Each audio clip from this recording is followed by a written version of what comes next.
Do you think it's possible with the current mindset of Black America? Because you're dealing with a real man. Oh, no. And what I try to get our sisters to understand. My man Ryan Clark for ESPN is gone.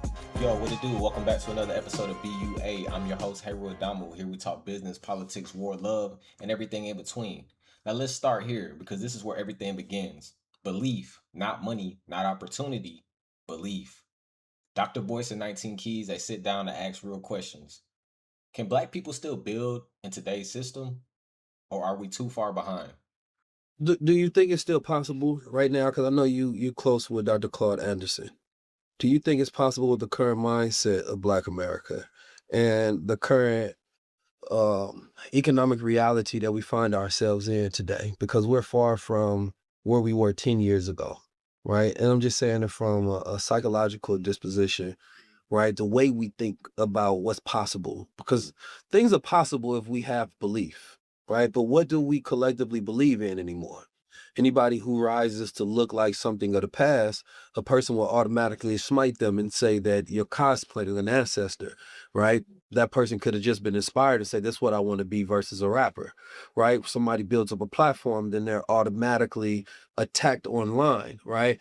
We have had, I would say, small failures in what's the financial community, if you will, because big failures is looking at like WeWorks. You understand me? A man raising 40-something billion and then almost losing all of it. We haven't had something to that scale, but we put so much of our spiritual faith in things that when they fail, we take it as a stain on all Black people. Oh, we can't do something. Never seen a white man say white people can't do something because the owner of WeWorks failed. Right. You know what I mean? And he feel bad. $46 Very billion. bad. That's a lot of money. So I want to know now, right? And I wonder what Dr. Claude Anderson thinks on something like this as well. You know, the belief that we can still produce that economic reality to where we are sovereign, we are self-sustaining. And what do you think? Where do you think that we probably have gone too far in, right? Best case or worst case scenario, and then what's your optimistic best case scenario? I think the best case scenario is this. I'll lay it out, in a certain context. I started doing this kind of thing about 2006. And there were people before me, Dr. Claude Anderson, Marcus Garvey, etc. So I am not an originator of anything. I maybe I amplified certain ideas, but that's it. In 2006, when I would go on urban radio stations and talk about things like generational wealth, people would tell me like, well, Black people don't want to know about that stuff. Mm-hmm. Right. And my argument was, I said, well, I mean, every rap song I listen to, they rapping about money, money over hoes. I'm gonna die over money, right? Going to prison over money, just all this other stuff. So money matters. We just don't know how to get it in the right way. So to me, the thing that you want, if money's the thing that you want, then you should understand money. Right. So I just kind of pressed the issue and kind of kept doing my thing. But in my dream, I said, man, I would love to live in a world one day where most Black men understand that economic power is critical and essential for you to operate as a man in a competitive society. That did not exist in 06, 07, 08. So now when I go to InvestVest and I see thousands of people all there understanding concepts behind money and generational wealth, that's like a dream come true for me. That's like, and then I'm walking through and it was great. So many people were stopping me and trying to, I had to get a cop to help me get out of there, man. So it's like, okay, I played my part and I helped pass that baton and they're taking it to this level that I think is just extraordinary, right? So here's the thing. It ain't gonna happen overnight, right? In 2013, I wrote something, a book called It Takes a Village to Raise the Bar, A New Paradigm for Black America. And it was centered around wealth, education, family, and community. I went around the country kind of doing the tour, doing events around the book. Minister Farrakhan joined me for an event in Chicago where he and I just sat there for 2 hours talking to an audience in Cornell West and another city, stuff like that. And what I put in the book was something I call Project 2070. Mm-hmm. And I said that because Black people are so extraordinary, because of the fact that whenever we center our attention on something, somebody rises to the top. Everybody don't rise to the top, but you get people. We end up taking things over. We have that spirituality when it's locked in. I don't believe we can be stopped. I said, once we lock in on wealth, I believe we will be able to do something greater than what the Jews are doing, right? Why? Well, because concepts like equality were never interesting to me. I don't care about equality. Like, there's nothing magical about white people where I want to be equal to him. I used to run track for a lot of years. I never ran a race hoping to tie the race. I want to win. So in my view, there are things that we do now that I think actually, and it's not everybody, right? I'm talking about the leaders, talking about guys like yourself and Troy and Rashad and others, right? Where we're ahead of other communities when it comes to wealth. You know, I know the Black Business School, you know, we got 9-year-olds that have a higher financial literacy level than the average college educated adult. So what this is going to turn into, in my opinion, it's not going to turn into a perfect Black community or a panacea, but you're going to create those leaders, those captains of industry that will then be able to shift the masses. Because think about this, right? Most white males don't have the intellectual ability of an Elon Musk. But because you've got one Elon Musk, who's a trillionaire, this man is able to create over 1 million jobs for his people. Now, Dr. Right? Boyce was spitting. Basically, he's saying that we need to create more Black billionaires, because if we have a Black billionaire like Elon Musk, he can provide 30,000 jobs per major city. If you don't believe you can win, you already lost. Black people, we've been trained to be in survival mode, not dominate. Like we just want a seat at the table. And that's like the major problem. When we're the best, you can't be the best and want a seat at the table. When you're the captain of the team, you can't like be like fragile and docile. You have to like be like an asshole. You got to be like Kobe Bryant. You got to be like Michael Jordan. You have to like be a winner. And that's how Black people are. We're winners. We're not like bench riders, but we're operating like we want some playing time. Like, coach, can you please put me in the game? Like, what? Like, you tell coach what play we're running. Like, nah, we running this play, coach. I'm running the audible. That's how Black people just are, because we're the best. So we were taught to fight for equality, not ownership and leadership. We want equality. Think about that for a second. We want to be equal to our oppressors when we've always been better than them. So equality is asking. Power is taking. Communities that win big, they don't beg for fairness. Power only respects power. At the end of the day, it's not about what they did to us. It's about what we do next. Because if we still have the ability to think and build and move, we're not behind. We just haven't started playing the game the right way. We're the number 8 buying power in the world out of 92 nations. We're number 8. We are a bigger buying power than Mexico. Mexico is 70 million people. Black people in America are 46 million people. We have more money than Mexico itself. It's just where we're spending the money and how we think about these things. Now, let's talk about something current, because this is how the system actually works. Ryan Clark from ESPN, if you're paying attention, this just isn't about a man losing a job.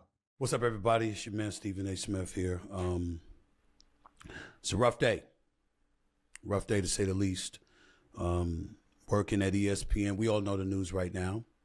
No need to delay the obvious. My man, Ryan Clark, for ESPN is gone. He was let go by ESPN yesterday. There's a lot of noise circulating throughout social media and beyond about how he found out. He was on the air doing NFL Live when he was notified, and various reports out there were saying that, you know, ESPN was concerned as a result of knowing that the information had leaked, that he would find out while he was on the air from somebody else, so they wanted to make sure he heard from them or whatever. I don't know all those details. And to be quite honest with you, I don't care.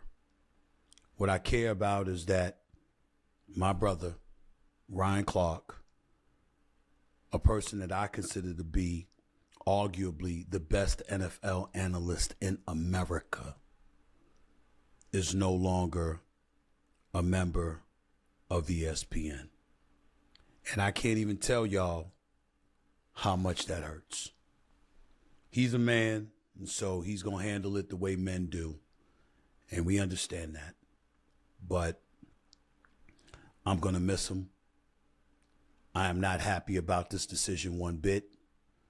The bosses know I'm not happy about this decision. I've made that very, very clear. But it's also important that myself and anybody else in the world of business be grown-ups and understand that these are the kind of things that happen when layoffs happen. It's Tuesday, and by the end of this day, you're going to hear about a lot more folks getting laid off. People that are my colleagues, my contemporaries. For all I know, and I don't know the names yet, but for all I know, some more of my friends are going to be gone. Of course, some more of your friends are going to be gone, and they're going to fire the black people first. What has it been, like 800,000 black people have lost their jobs in 2026? First, it was a lot of black women with the DEI, and now it's black men. I mean, Ryan Clark is the best. He's like the best analyst at ESPN. In every economic downturn, black people are the first on the chopping block. So diversity hiring is just like it's an option at the end of the day. But at the end of the day, this is a good thing, because just like during the civil rights movement, it gave us an opportunity to build.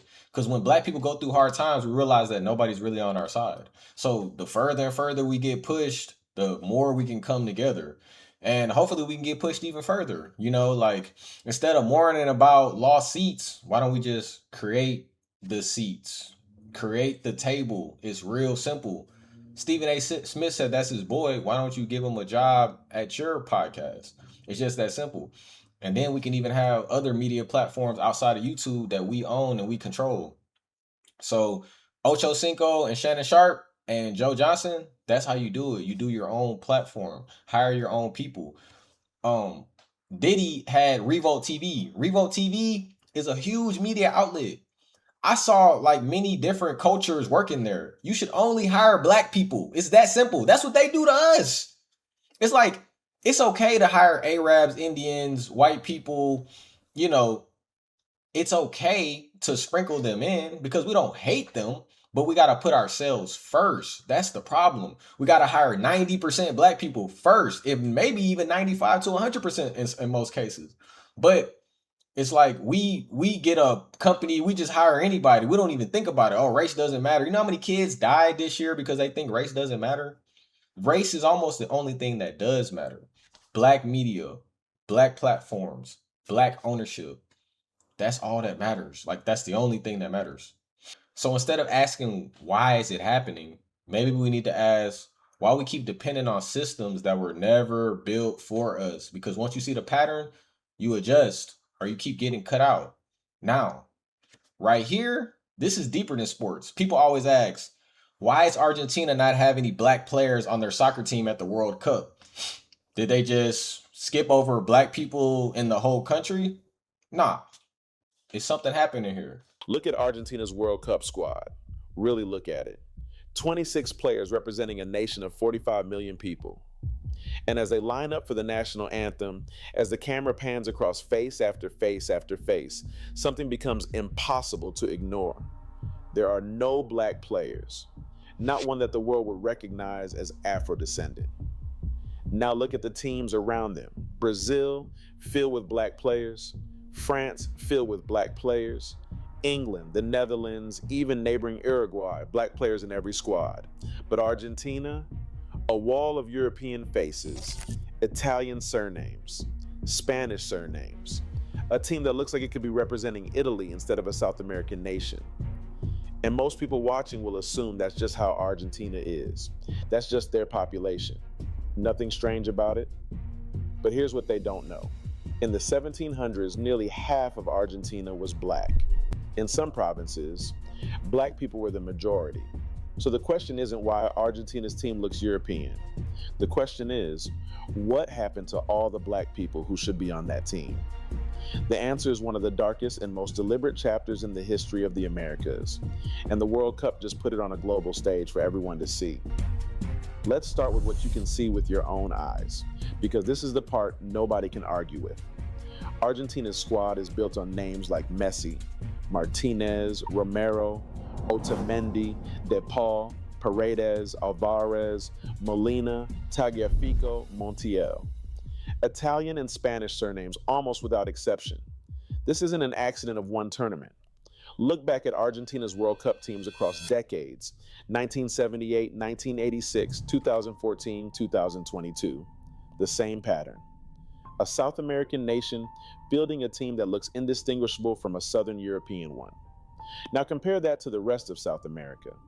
Brazil, Argentina's greatest rival, has fielded legendary black players for a century: Pelé, Ronaldinho, Vinicius Jr. Uruguay, which shares a border and a nearly identical colonial history, fields black stars like Darwin Núñez. Colombia, Ecuador, Venezuela all field visibly Afro-descendant players. Argentina stands alone, the whitest national team in South America by a wide margin. And that's not because black people were never there. Because here's the fact that breaks the whole illusion. In the late 1700s, Argentina was one of the most African nations in the Americas. In Buenos Aires, the capital, between 30 and 40% of the population was black. In some provinces like Santiago del Estero and Catamarca, the figure was over 50%. Argentina imported hundreds of thousands of enslaved Africans. They built the economy. They fought in the wars. They created the culture, including the tango, which traces its roots directly to African rhythms. So a country that was once nearly half black now fields a national team with no black players and claims a black population of under 1%. That does not happen naturally. Populations do not just evaporate. Somebody made a decision, and that decision has a name, a date, and a documented paper trail. The man most responsible was Domingo Faustino Sarmiento, president of Argentina from 1868 to 1874. And he wasn't secretive about his beliefs. He was an open, committed white supremacist who wrote about the need to replace Argentina's black and indigenous populations with European stock. But understand, this wasn't just one man. It was a national project, embraced by Argentina's entire ruling class, and they executed it through 4 deliberate strategies. First, they used war as population control. During the War of the Triple Alliance against Paraguay in the 1860s, black men were conscripted at dramatically higher rates than white men and placed on the front lines. The government knew these units would take catastrophic casualties. Sending black men to die in disproportionate numbers wasn't a side effect of the war. For the architects of the Whitening Project, it was a feature. Second, they weaponized disease. Black communities were concentrated in the poorest, most neglected neighborhoods with no sanitation infrastructure. When the yellow fever epidemic swept Buenos Aires in 1871, it tore through those neighborhoods and killed them at rates far higher than the white population who had the resources to flee the city. The government watched it happen and did nothing. So you see, like, when you go from visible to invisible, it's not an accident. I mean, black people are being wiped out through war, being put on the front lines to fight for white people. And some people signed up for this. This is what I'm saying. Like, I can't blame, white people. People sign up for these things sometimes. You have to blame black people sometimes. But some things you can't control, like disease. A lot of people don't understand, like, white people brought disease to Africa, including STDs. There was not even any STDs in Africa before European invasion. That's some crazy stuff that we don't learn in school.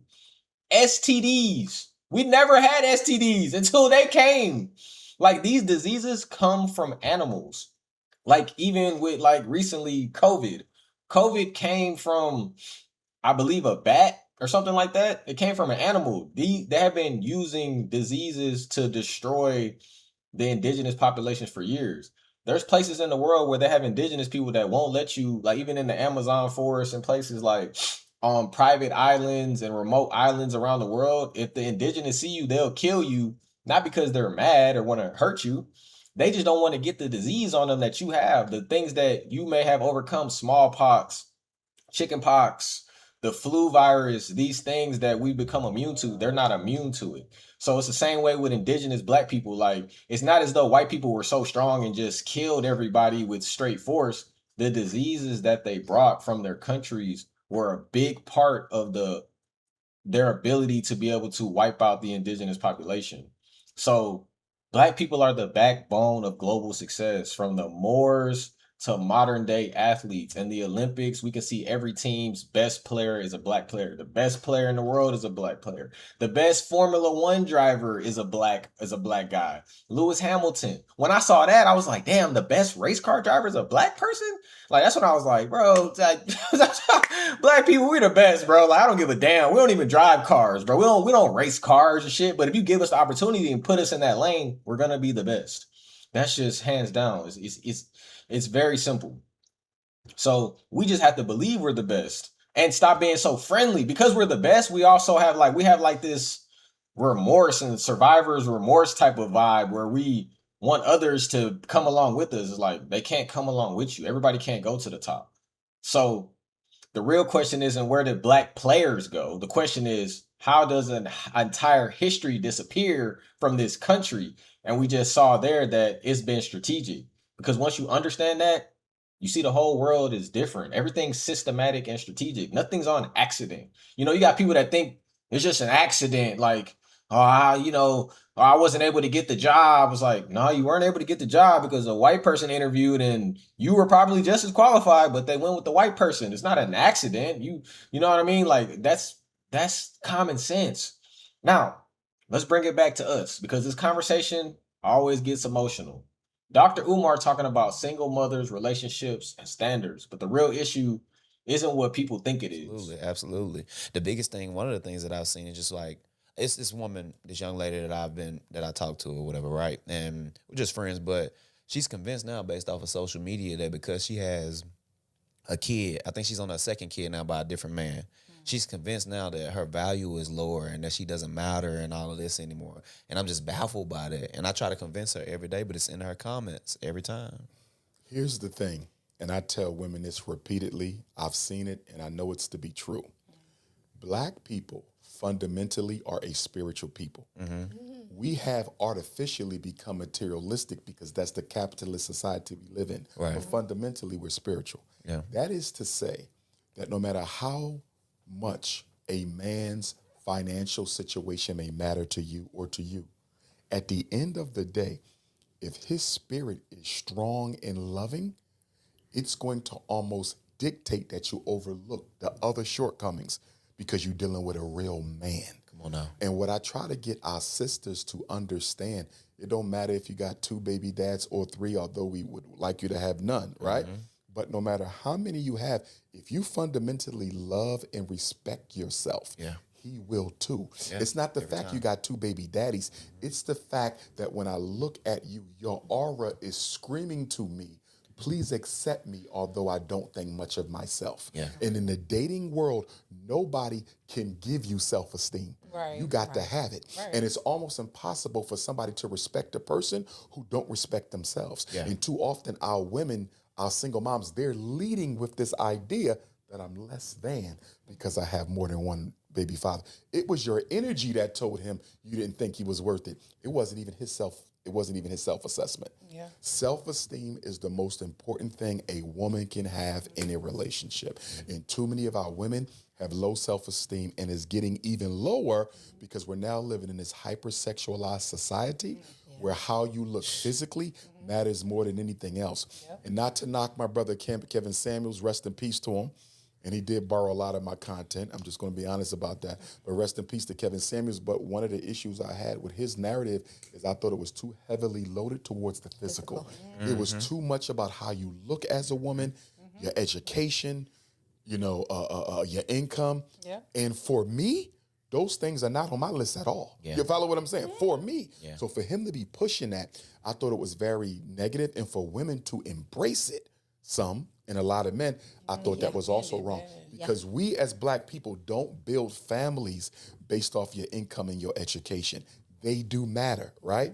Because if there's no finance, there can be no romance. But to make that the priority, we are raising our children that materialism matters more than spirit. And the foundation of what keeps a family together, it's the spirituality of the family, not the materialism. So it's Umar again pandering to Black women, but at the end of the day, Umar has a lot of important things to say, and he is a Black leader, and I understand what he's saying. I mean, we a lot of the times take on other cultures' ideologies in regard to dating, marriage, and relationships. And I mean, a woman, a lot of the times, like in some African cultures, this woman, her husband may died at war, and she would be married off to his brother to keep the bloodline strong and to make sure that she had somebody to take care of her.